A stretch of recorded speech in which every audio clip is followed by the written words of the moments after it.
Sometimes, the prettiest dreams turn into the ugliest nightmares, and by the time you realize it, the damage is done. This is Jack's story, a lesson in love, hope, and the price you pay when you ignore the signs. Let me know in the comments where you're watching from, and maybe share if you've ever trusted someone a little too much. The wheels hit the runway in Cebu at 11:47 p.m., humid air rolling over Jack's skin as he gripped his only suitcase.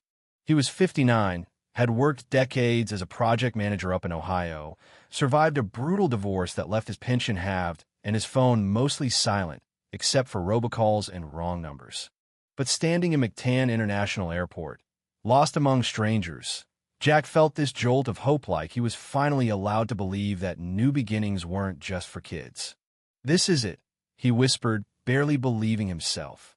His cab driver, a guy named Efren, didn't speak much English, but was all smiles and jokes as they zipped through neon-lit Cebu City. Street vendors flipping skewers, little kids darting between jeepneys, families on motorcycles. 3 deep life here was raw and loud and real. Back in Cleveland, his condo had been silent for years, just the hum of the fridge and the occasional storm. Here, everything throbbed with energy. For 3 months, Jack had chatted online with women in the Philippines, hundreds of messages, awkward video calls, promises of love. One woman stood out from the rest. Lila, a 27-year-old med student from Talisari. Dark eyes, wide smile, never asked about money, only about his dreams and favorite foods. "I can't wait to see you, Jack. I just know this will work out," she wrote before his flight. He thought about those words as Efren dropped him at his budget hotel, where the bed was too hard and hope was the only thing soft. The next day, at a busy mall, Jack waited, fidgeting with his phone. Lila was late, and every minute felt like an hour. But then she swept into view-long black hair, a pale pink dress, that huge, easy smile.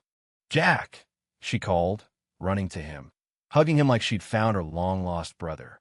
She smelled like coconut and jasmine. "You look even better in person," she teased, and Jack felt a decade younger. They talked for hours. Lila shared about her life, her father gone since she was a child, her mom raising 5 kids alone, and Lila working 3 jobs just to keep up with school fees. "It's hard here, Jack," she said, eyes shining. "But I want to help people."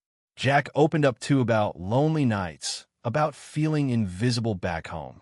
"You're not invisible to me," Lila replied, squeezing his hand. For a while, all the gray and the aching in Jack's heart faded away. That night, she took him on a jeepney tour, street food, selfies at the local park, laughing as he struggled with spicy sauces.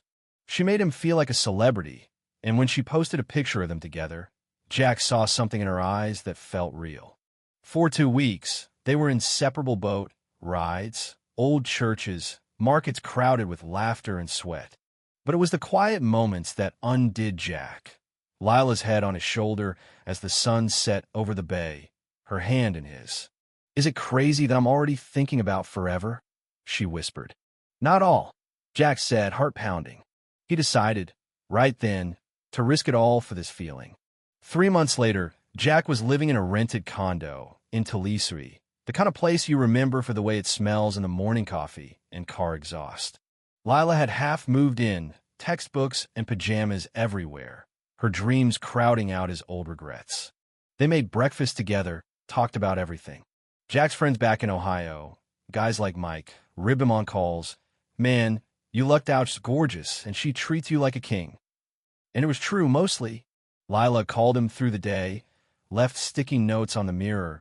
"Don't forget your medicine. I love you." She'd rub his sore back, listen to stories about factory work as if they were grand epics. But soon, Jack noticed things: her phone always face down, leaving the room for calls, her class schedule suddenly unpredictable. "Sorry, the school here is a mess," she explained. And then came the first money ask: her little brother was sick, bills piling up. "I hate to even mention it," Lila whispered, tears in her voice. Jack didn't even hesitate. He handed over the money, wanting to be the hero. And that became a pattern. Laptop for school, rent shortfall, emergency dental work.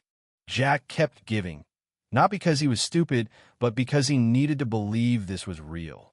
Sometimes, lying in the dark, he wondered was she playing him? But he told himself, this is just how it works here. Still, the doubt grew. 6 months in, Jack was thinner, healthier, even speaking a little Cebuano. Lila's family embraced him barbecues, card games, kids calling him Uncle Jack. For the first time in years, he belonged somewhere. One evening, walking along the waterfront, Lila took his hand and asked, "Do you ever think about marrying me?" Every day, Jack said, no hesitation.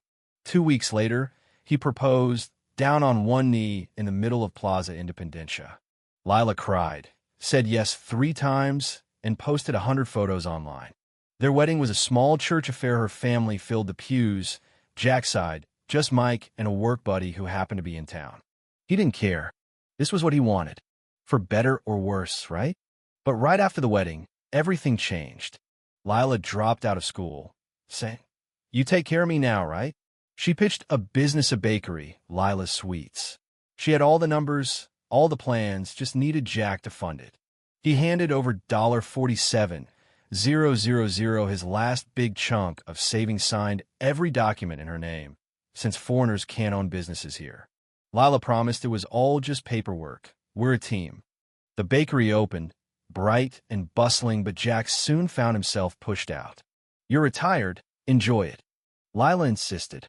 Late-night phone calls, strange receipts, and then one day Jack, wanting to surprise her, walked to the bakery only to find it locked, dust on the windows, a for rent sign. A fruit vendor shrugged, "Closed for months, sir." Jack's world collapsed. That night, Jack checked Lila's phone. It didn't take long. Messages to a man named Vince, hundreds of them. Plans, photos, talk of their future, even jokes about getting rid of the old man.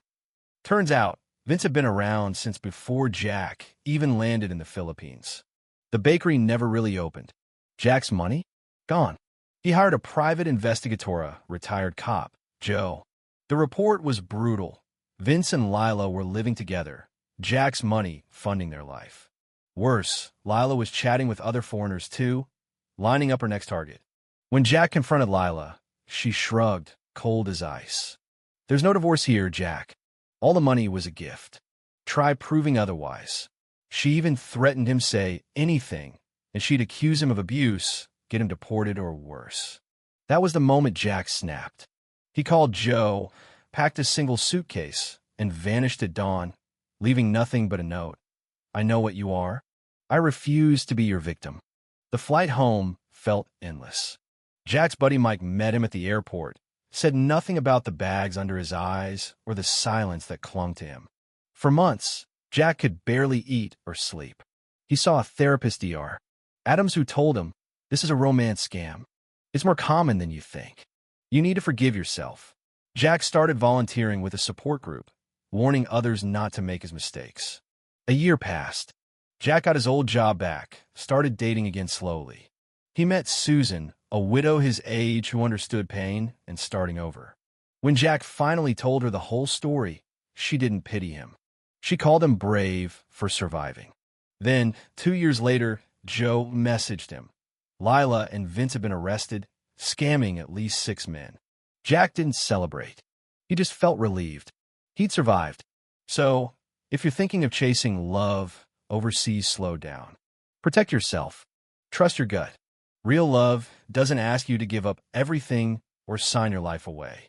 If you've got an opinion about what's right, wrong, or what real justice looks like in these situations, leave it in the comments, because we need to talk about it. Maybe if my story saves one person, all this pain was worth it. Take care out there, and remember, real love is worth waiting for.